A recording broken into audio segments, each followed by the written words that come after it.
स्वागत है आपके अपने चैनल बिल्डिंग शिक्षा वनिता चंद्रा में।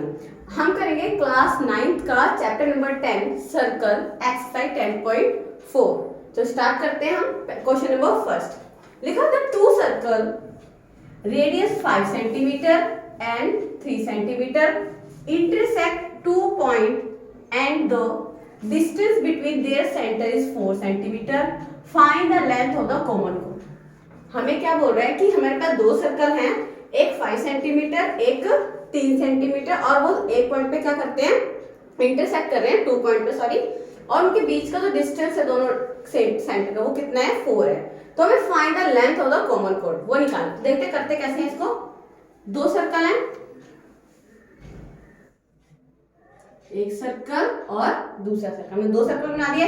एक की रेडियस कितनी है हमारे पास 5 सेंटीमीटर, एक की रेडियस है 3 सेंटीमीटर। इसको मान लेते हैं ये 5 सेंटीमीटर है और ये कितना है 3, और ये क्या है इन दोनों के सेंटर, और हमने क्या कर दिया इनको मिला दिया। अब देखो 2 पॉइंट पर इंटरसेक्ट हो रहा था, ये 2 पॉइंट ये हमारे पास, इसको नाम देते हैं ए बी सी, ठीक है, और यहाँ देते हैं इसको डी। यहाँ पर पॉइंट हो गया। अब क्या बोल रहे हैं कॉमन कॉर्ड, जो हमारे find the length of common chord. अब वो कॉर्ड क्या होती है हमारे पास, ये लाइन हमारी होगी कॉर्ड, इसको नाम देते हैं एम। क्या नाम दे दिया हमने इसको, एम।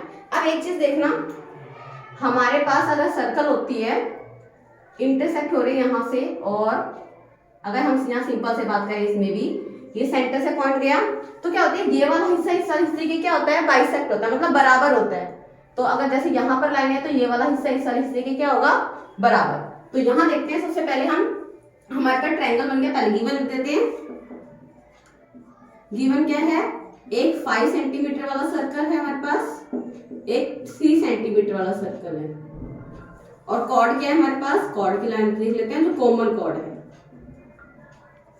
वो क्या है हमारे पास बी डी, बी और डी, मतलब ये वाला हिस्सा इस वाले हिस्से के क्या है बराबर। अब हम देखते हैं हमारे पास ट्रायंगल बना है कौन सा, ए बी और सी। ट्रायंगल कौन सा बना, ए बी और सी। तो देखते हैं यहाँ पे सोल्यूशन से देख लेते हैं।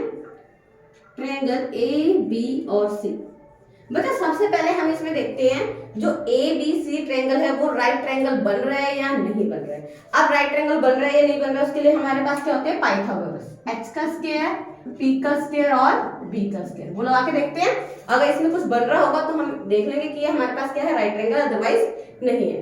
और इसमें बोलता 4 सेंटीमीटर, तो एक लाइन है हमारे पास, डेट इज ये है हमारे पास 4 सेंटीमीटर। लिख लेते हैं यहाँ पर AC क्या है हमारे पास 4 सेंटीमीटर। अब सबसे पहले हम देखते हैं ट्रायंगल में ए बी और सी, एच का स्क्वायर, बी का स्क्वायर और पी का स्क्वायर। अब एच क्या होते हैं हमारे ट्रायंगल में सबसे बड़ी साइड होती है, तो सबसे बड़ी साइड इसमें क्या है, ये 5 है, ये 4 है, ये 3 है, तो 5 है, मैं इसको 5 यहाँ पे रख लेती हूँ, 5 का स्क्वायर। बी हम 3 को ले लेते हैं और पी हम 4 को ले लेते हैं। जस्ट देख लेते हैं कि बन रही है कि नहीं बन रही। 5 5 जा 25, 3 3 जा 9 और 4 4 जा 16, तो 25 और ये हमारे पास क्या आ गया 25, दोनों बराबर आ गए। तो डेट इज हम लिख सकते हैं, तो देयरफॉर ए बी सी क्या हो गया हमारा राइट ट्रायंगल, मतलब एक हमारा हो गया समकोण त्रिभुज।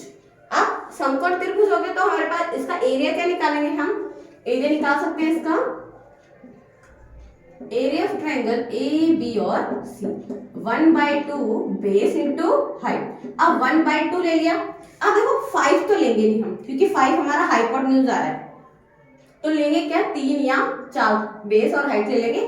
तो हमने बेस को ले लेते हैं 4, हाइट ले लेते हैं 3। इतना क्लियर है। कटिंग करते हैं, 2 दूनी 4 और 3 दूनी 6 सेंटीमीटर स्क्वायर। तो ये आ गया हमारे पास ट्रायंगल ए बी सी का एरिया। अब हम बात हमें निकालना था बी एम। अब देखो एक ट्रायंगल है, इस ट्रायंगल को मैं सीधा रखूं या उल्टा रखूं, कैसे भी रखूं, उसका एरिया क्या आएगा बराबर आएगा। तो हम यहाँ पे देखते हैं area of triangle A B और सी कितना है, एरिया हमारा 6 सेंटीमीटर स्क्वायर आया। अब मैं इसका 1/2, अब मैंने यहाँ पे क्या करती हूँ बेस ले लेती हूँ मैं 4 और हाइट ले लेती हूँ बी एम, क्योंकि देखो ये भी तो हाइट है हमारे पास। तो बेस क्या है हमारे पास AC और हाइट क्या है हमारे पास BM। बराबर कितना आएगा, 6 ही आएगा क्योंकि ट्रायंगल ABC है हमारे पास।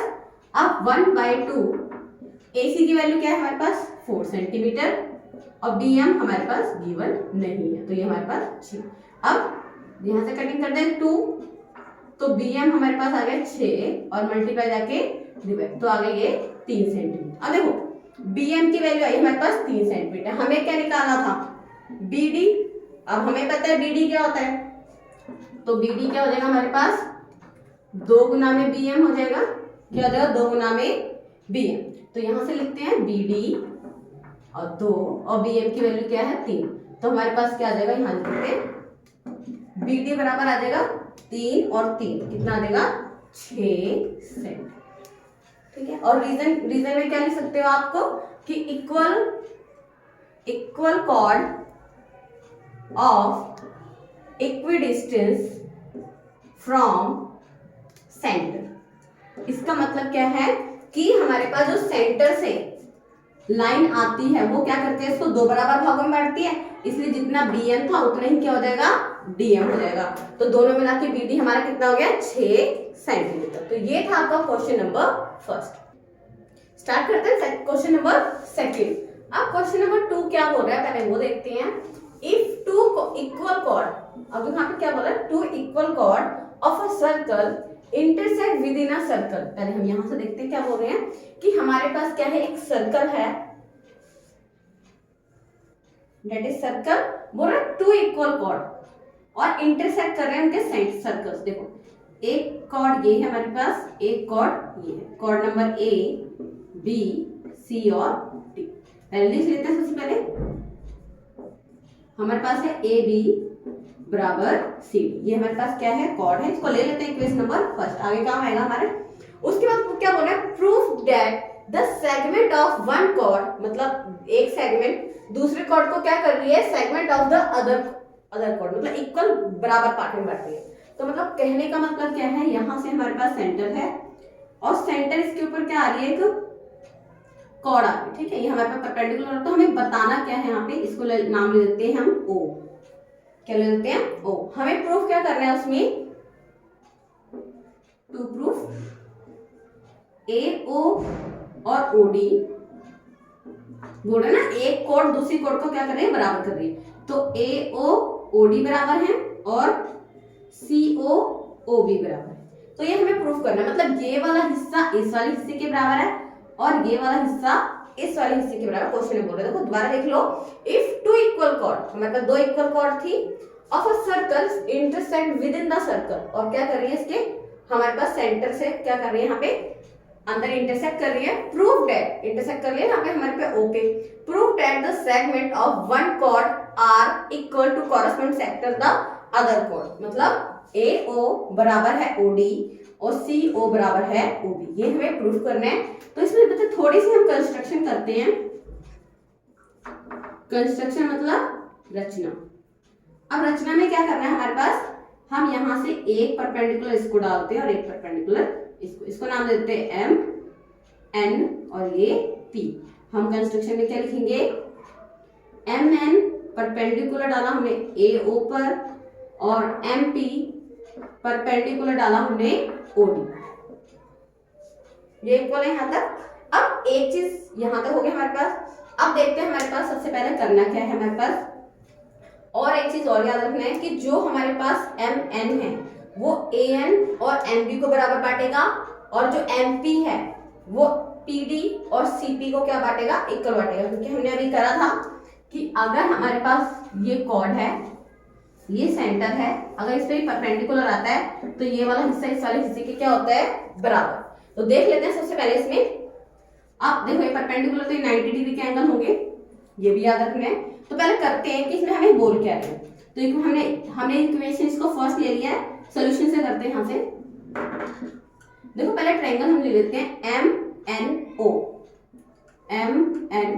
एक ट्रायंगल MPO, MP और O, ये दोनों क्या हमारे पास, 2 ट्रायंगल ले लिए हमने ट्रायंगल। अब इसमें देखते हैं बराबर हैं क्या क्या। तो सबसे पहले देखते हैं एंगल N बराबर एंगल P और ईच 90 डिग्री, दोनों 90 डिग्री हैं। उसके बाद एम ओ बराबर एम ओ। तो देखो ये हमारे पास क्या है, कॉमन आ रहा है, तो डेट इज कॉमन, हिंदी में लिखते हैं उभयनिष्ठ। ये भी हो गया। उसके बाद और देखो क्या बोल रहे हैं, हम लिख सकते हैं एम एन बराबर है एम पी, मतलब ये वाला हिस्सा इस वाले हिस्से के बराबर। रीजन क्या लिखोगे, equal chord of equidistance from the center। इसका कहने का मतलब क्या है कि इक्वल कॉर्ड बराबर होते हैं, कहाँ मतलब जो कॉर्ड होते हैं वो बराबर होती हैं अगर वो सेंटर से उसकी दूरी होती है। ठीक है, मतलब अगर ये चीज हमारे पास बराबर है दो, तो ये बराबर होंगी। ठीक है, यहाँ पर हो गया। अब हमारे पास तीन चीजें बराबर आ गई, तो हम लिख सकते हैं, तो therefore triangle M N O congruent हो गया ट्रायंगल एम पी ओ, मतलब दोनों क्या होगी, सर्वांगसम होगी। रीजन क्या लिखेंगे, साइड एंगल साइड। ये लिखना बहुत जरूरी है कि कौन सी प्रॉपर्टी लगी, तो साइड एंगल साइड। अब देखो ये हमारे पास बराबर हो गया, तो हम इसको लिख सकते हैं एन ओ बराबर हो गया OP by CP CP C T. अब सीपी सी टी का मतलब पता है, corresponding part of congruent triangle, मतलब जो त्रिभुज हमारे पास कॉन्ग्रुएंट हो जाते हैं उनके बराबर भाग क्या हो जाते हैं, संगत भाग बराबर। तो यहां से ये हो गया। अब देखो हमें प्रूफ क्या करना था कि ए ओ बराबर है ओडी, ए ओ बराबर है ओडी, ये प्रूफ करना था। अब हम यहाँ पे देख लेते हैं कि ए ओ, यहां से ए ओ नहीं सॉरी ए एन बराबर होगा हमारे पास एनपी। अब यहां से ये वाला हिस्सा इस वाले हिस्से के बराबर होगा और ये वाला हिस्सा इस वाले हिस्से के बराबर होगा, है ना। लिख लेते हैं इसको, ए एन बराबर हो गया एन बी और यहां से सी पी बराबर हो गया पी डी। रीजन क्या आएगा हमारे पास कि बाइसेक्ट करते हैं। ठीक है, क्या कर रहे हैं, इसको जो एम पी है लिख लेते हैं एम एन परपेंडिकुलर था किस पे, ए बी पर, इसीलिए, और एम पी परपेंडिकुलर था किस पे, सी डी पर। ठीक है, इसलिए क्या कर रहे हैं, एक दूसरे को बाइसेक्ट कर रहे हैं। तो ये हम देख लेते हैं कि अगर हमें कहीं पे काम आता है तो, ठीक है, अदरवाइज इसको हम रद्द भी कर सकते हैं। अब देखो यहाँ पर हमने देखा इक्वेशन फर्स्ट ये थी, इक्वेशन सेकंड इसको बना लेते हैं क्योंकि काम आने वाली है हमारे पास कि एन ओ बराबर हो गया ओ। अब देखो यहाँ पे हमें बोला था ए बी और सी डी बराबर है, ए बी बराबर है सी डी, ये हमें गिवन था। अब जब मैथ का एक रूल होता है, ना तो हम उसमें से कुछ अपनी तरफ से ऐड कर सकते हैं, ना ही माइनस। अगर मैं इसमें प्लस करूंगी तो मुझे इसमें प्लस करना पड़ेगा क्योंकि दोनों को बराबर रखना है। तो मैं क्या करती हूँ, उनका 1/2 कर देती हूँ दोनों तरफ से। क्यों कर रही हूँ, देखो ए बी का अगर मैं 1/2 करूंगी और सी डी का भी 1/2 करूंगी तो क्या होगा, अब ए बी है, इसका 1/2 करूंगी तो क्या हो जाएगा ए एन, जो हमारे पास ऊपर था, अभी देख लेते हैं इसको। और सी डी का अगर मैं करूंगी तो किसका हो जाएगा, ये हमारे पास पी डी। तो इक्वेशन फर्स्ट और इक्वेशन थर्ड ये ठीक है। देखो दोनों का मैंने हाफ कर दिया, 1/2 ए बी का भी और सी डी का भी। तो यहाँ से ए एन हो गया और यहाँ से डी पी हो गया। अब देखो अगर मैं ए एन में ये वाला हिस्सा जोड़ू तो मेरा ए ओ बन जाएगा और पी डी में ये वाला हिस्सा जोड़ दूं तो मेरा क्या बन जाएगा, ओ डी बन जाएगा, जो मुझे यहाँ प्रूफ करना था बन जाएगा। तो हम क्या करते हैं, इक्वेशन थर्ड और इक्वेशन सेकंड को ऐड कर लेते हैं। ठीक है, यहाँ लिख ले equation second plus equation third, मतलब दोनों इक्वेशन को जोड़ देते हैं। अब क्या बना हमारे पास, ए एन प्लस हमारे पास एन ओ और बराबर है ओ पी डी और प्लस में ओ पी, दोनों को जोड़ दिया हमने। अब इसको जोड़ने पे बन क्या रहा है वो देख लेते हैं, ए एन और एन ओ क्या बन गया हमारे पास, ए ओ और यहाँ से पी डी और ओ पी क्या बन गया हमारे पास, ओ डी। इसको इक्वेशन ले लेते हैं फर्स्ट। ठीक है, तो ये हो गया हमारे पास, जो हमारे पास पहला प्रूफ करना था वो हमारे पास हो गया। अब हमें क्या प्रूफ करना है, जो सी ओ और ओ डी, मतलब सी ओ ये वाला हिस्सा इस वाले हिस्से के क्या है, बराबर है। अब देखो अगर हम क्या करते हैं, ए बी में से पूरा ए बी था, ए बी में से क्या माइनस कर दूं, ए ओ, तो ये वाला हिस्सा आ जाएगा। और सी डी में से अगर मैं डी ओ माइनस करूं तो ये वाला हिस्सा आ जाएगा। तो मैं क्या करती हूँ, इक्वेशन फर्स्ट माइनस फिफ्थ। देखो फर्स्ट इक्वेशन ये थी हमारे पास और फिफ्थ इक्वेशन ये थी, तो क्या करती हूँ मैं ए बी माइनस ए ओ और यहां से C D minus O D. अब देखो ए बी पूरी ए बी है, ए बी में से मैं क्या माइनस कर रही हूँ ए ओ माइनस करते मेरे पास आ गया ओ बी और सी डी पूरा हमारे पास क्या था सी डी, इसमें से क्या माइनस कर रही हूँ मैं ओ डी, तो मेरे पास आ गया ओ सी, तो ये मेरा आ गया ओ सी। देखो यहाँ से दोनों प्रूफ हो गए, सी ओ ओ बी के बराबर आ गया, ए ओ ओ डी के बराबर। तो ये था हमारा क्वेश्चन नंबर सेकंड और ये मुझे लगता नहीं है आपको कहीं काम आया, तो इसको आप नहीं भी लिखोगे तब भी चलेगा। तो ये था हमारा क्वेश्चन नंबर सेकंड। तो ये थे हमारे पास क्वेश्चन नंबर 1 और 2। नेक्स्ट वीडियो में हम करेंगे क्वेश्चन नंबर 3, 4, 5 और 6। तब तक के लिए थैंक यू और थैंक यू फॉर वॉचिंग और थैंक यू फॉर सब्सक्राइबिंग।